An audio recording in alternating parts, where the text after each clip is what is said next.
Hi, I'm Paul Cleary, Ecosystem Architect at Venafi. The purpose of this video is to help you start building an integration to the Venafi platform as quickly as possible. Please feel free to jump around to relevant sections and don't hesitate to reach out if you have any questions at all during the development process. First, we'll get a very brief background on Venafi, the problems that we solve for our mutual customers. Next, we'll start to dive into the Venafi platform and take a peek into the future of Venafi as we learn about the difference between Trust Protection Platform and Venafi Cloud. It will be important to understand how our users interact with the platform, so we'll then turn and look at different user interfaces available to customers, and that will lead nicely into an explanation of the policy tree, which is what security administrators in an organization would use to configure the certificate policy ultimately consumed by the other teams and applications throughout the organization.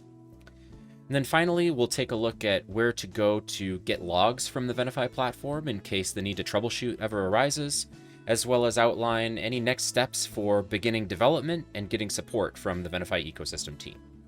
So, who is Venafi? Venafi is the creator, innovator, and market leader in machine identity management. And to understand what machine identity management really is, we first have to understand what a machine identity is. And so in every organization's network, there are really two kinds of actors. You have people and machines. And people use usernames and passwords to authenticate and gain access to machines, servers, services, and applications. But machines also need to authenticate to those services and applications, as well as to other machines. However, they don't use usernames and passwords. Instead, they use something called machine identities, which are things like TLS and code signing certificates, SSH keys, and IoT device certificates.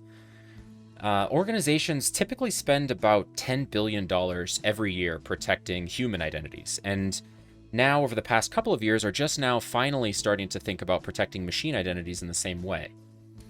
Unfortunately, the bad guys have already figured this out, and so over those past couple of years, they've dedicated more and more time to compromising machine identities. And so this is where the Venafi platform comes into play.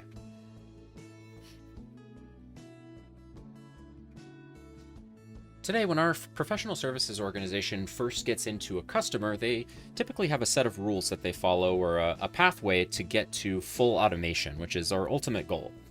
And so this process starts with an inventory discovery. We really need to figure out all of the machine identities in a customer organization and bring them into the visibility of the Venafi platform. And we do that in a couple of different ways that you can see on the screen here now. We can do just standard network discovery where we reach out and do a TLS handshake and pull in the certificate that way. Unfortunately, that doesn't get us the private key when it comes time to do renewals and automation of provisioning of that private key. And so we also do some other stuff for discovery purposes as well. We have an agent-based discovery for those systems that maybe are in a DMZ or air-gapped from the Venafi platform. We do onboard discovery of specific applications like IIS servers and F5 big IP devices. Lots of integrations in our Venafi marketplace allow for the Venafi platform to reach out to one of these devices that essentially consume certificates and pull in all of the private key and certificate data that already exists on those devices. This really helps customers get a full inventory a lot quicker than if they were to manually import those certificates. And we also have the ability to do a certificate authority import, so we can reach out to your Microsoft CA, your DigiCert instance, along with 40 other industry standard certificate authorities and import the inventory that way. Once we have the inventory in place, we can start to generate some reporting and get better analysis on the artifacts that are in our infrastructure currently.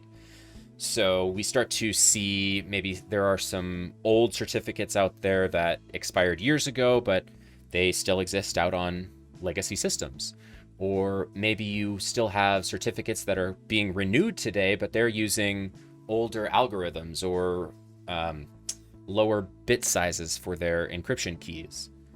And so these are the types of things that will come to the surface through the reporting and analysis of the Venafi platform. Once that is in place, you can start to enforce policy on all of those applications and certificate authorities.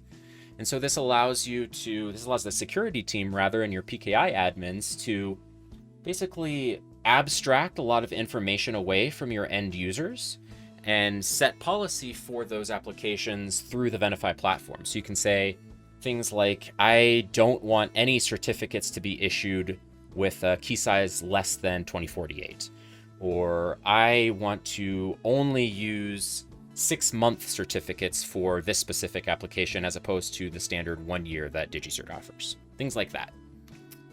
Once you have policy assigned and starting to be enforced, you can start to assign roles for self-service. And I mentioned this a little bit on step 3 there. Basically, the security team can abstract a lot of the information away that end users don't really need to care about.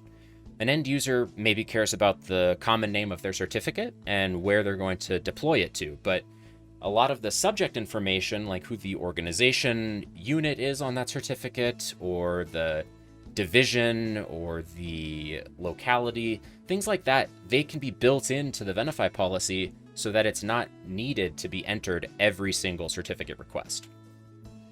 And then finally, as I mentioned previously, the end goal for all of our engagements is to get to that full automation stage. Really, the benefit there is you are preventing human-made errors because you have a process that's tested and proven in non-prod environments before you move into production. And you also have the ability to fully automate things like TLS inspection provisioning. So when a certificate gets renewed, perhaps on an application server, your TLS inspection devices get a copy of that renewed certificate instantly from the Venafi platform, eliminating that gap in visibility. There are a couple of different integration methods with the Venafi platform. The best case scenario would be direct product integration, right? So there's no additional downloads required from the end customer. This is strictly using our REST APIs or our vcert library, which is a command line utility and software development kit in Go, Java, Python, and Ruby that would allow you to build in functionality from the Venafi platform directly into your product. If that's not available, we do have some other integration options as well. The adaptable framework is a great way to get started quickly. We have, I would say, about 85 to 90% of the development work done already, and it's up to you to put in all of the necessary API calls to your platform that would be wrapped up inside of the functions of the adaptable framework. And there's another video specifically on the adaptable framework on this channel if you have further questions about that. The platform process that I just covered is more targeted toward Trust Protection Platform, which is our on-prem offering that's used by the world's leading banks, airlines, retailers, and healthcare providers. This is the platform that really the vast majority of our customers use today and will likely continue to use for the foreseeable future. Venafi Cloud is certainly where things are headed, but there is still a little bit of work to be done in order to bring feature parity with TPP. That said, Venafi Cloud is already the perfect solution for a specific set of problems that customers experience today, focused primarily on 2 things: predicting potential certificate-based outages and enabling developers to get machine identities for their applications at the speed they normally work, which is instantly. Customers can already start to see the value of Venafi Cloud, and so we do have some early adopters. As for the interfaces into each of these platforms, both do have their own robust REST API, but building in an integration that accommodates both platforms can be cumbersome because of the API differences. If at all possible, we recommend using our vcert SDK, which acts as a translation layer for both of those APIs and allows you to develop against both platforms simultaneously. vcert is available in Golang, Java, Python, and Ruby. Now let's see where our Venafi administrators spend their time by looking at the Venafi user interfaces. For the rest of this video, we'll be focused on Trust Protection Platform. There will be another video on navigating the Venafi Cloud UI on this channel in the near future. WebAdmin is our legacy UI, and it's still where a lot of customers prefer to do a lot of their work simply because they're familiar with it. It still is required for some very specific functions, but for the most part, everything you can do in WebAdmin, you can also do within the Aperture UI. And Aperture, as you can imagine, is our newer interface where all new functionality is being developed. It's a little bit more modern. It has a lot easier mechanisms for end users to have more of a self-service approach to getting certificates that are configured by the security administrators. The policy tree is available in slightly different forms through both WebAdmin and Aperture. And for the most part, settings will be configurable in either location with one or two exceptions, namely subject alternative name types permitted on a given policy. That's something that you have to configure within Aperture. And configuration of jobs, which represent automated scheduled work to be done by the Venafi platform at specified intervals. Again, both of those are examples of things that must be configured using the Aperture UI. Pretty much everything else, though, is, again, configurable from whichever UI you feel most comfortable in.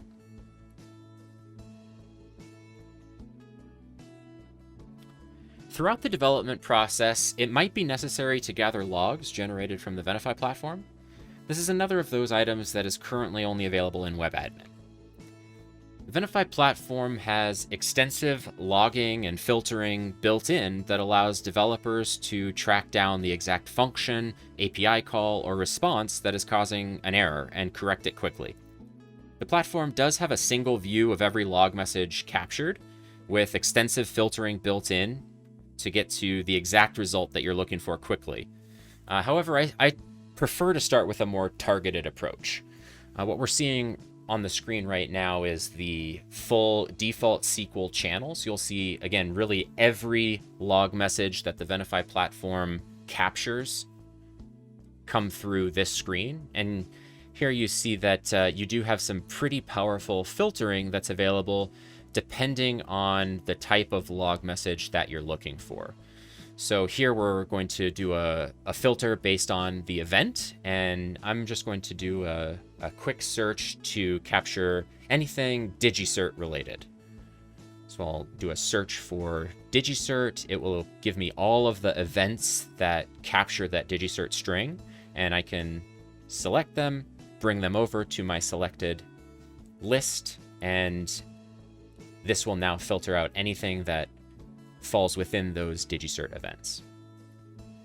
Again, though, what I like to start with is kind of a more targeted approach. Each object in the tree on the left-hand side has logs associated with it that can be viewed directly by clicking first on the object itself, so the DigiCert CA template in this case, the General tab in the center pane there.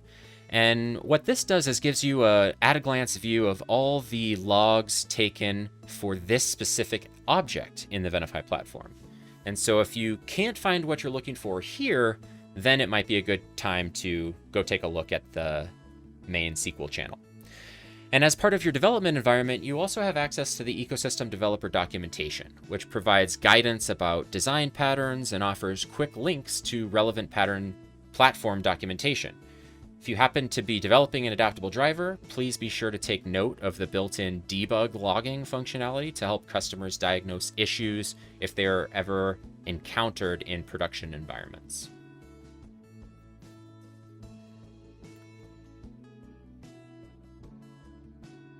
All right, and so next steps. If you're developing an integration using vCert or strictly for Venafi Cloud, you'll need to sign up for a Venafi Cloud account using your company or developer email address. Once your account has been created, please email me at paul.cleary@venafi.com to have it flagged as a developer account with extended access. If you're developing an integration for Trust Protection Platform, or you would like to test your vCert integration against the full platform, then you'll need access to a hosted development instance. At some point, you'll receive an invitation from our environment provider, CloudShare, which will let you turn the environment on and off as needed during the development process. If you have any issues at all during this process, please reach out and let me know. I'd like to thank everybody for watching, and again, if you do have any questions during development, please feel free to reach out. My email is on the screen now. Thanks a lot.